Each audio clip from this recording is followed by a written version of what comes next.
Assalamualaikum warahmatullahi wabarakatuh. Hello guys, dengan Dr. Nuasa di sini. Hari ini kita kedatangan satu alat spesial, apa itu?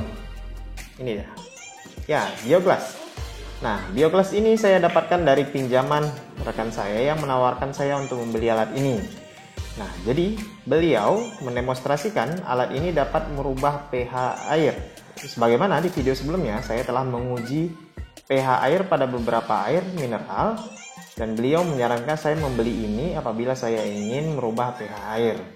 Nah, menurut beliau, Bioglass ini memiliki, kalau saya tidak salah, ada 14 kandungan mineral alam yang dapat berfungsi sebagai ion negatif. Nah, apabila teman-teman belum mengetahui, ion negatif itu dapat berefek sangat baik bagi tubuh kita. Ion negatif ini sendiri dapat kita temukan di alam bebas. Nah, apakah alat ini dapat memberikan ion negatif? Saya tidak tahu, namun yang pasti dengan klaim bahwasanya alat ini dapat merubah pH air, maka saya akan melakukan uji pada alat ini. Kemudian saya juga akan menguji alat ini dengan menggunakan 3 parameter. Yang pertama seperti biasa adalah TDS. TDS ini adalah kependekan dari Total Dissolved Solid. Nah, dengan alat ini kita dapat menilai suatu zat terlarut yang terkandung di dalam suatu larutan. Nah, salah satu kandungan terlarut itu adalah mineral. Bisa jadi dengan nilai TDS yang tinggi, berarti kandungan mineral yang ada di dalam suatu larutan itu sangat tinggi. Contohnya seperti air zam-zam. Nah, kandungan TDS pada air zam-zam ini dapat berkisar 300 sampai 500. Oke, kemudian yang kedua, pH. pH ini kependekan dari power of hydrogen. Dengan alat ini kita dapat menilai suatu larutan atau suatu cairan itu bersifat basah atau asam.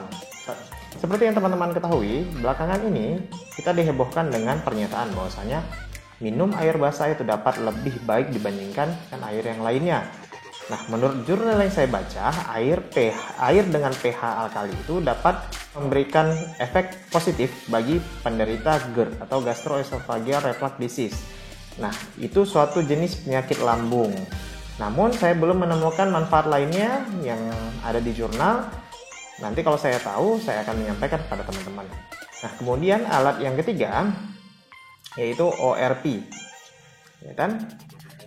Ya, ORP.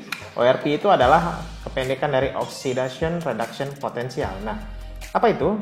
Alat ini menilai suatu larutan itu atau suatu cairan itu memiliki potensi sebagai oksidator atau reduktor. Apabila nilainya positif itu kurang baik, dan apabila nilainya negatif itu lebih baik. Oke, sekarang kita lakukan uji.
Wow guys, wow.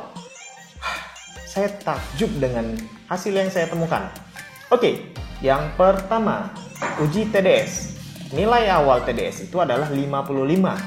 Nah, setelah dilakukan beberapa kali perpindahan cairan dengan menggunakan gelas biasa, terjadi perubahan nilai TDS yang meningkat. Berarti ada suatu zat terlarut yang meningkat.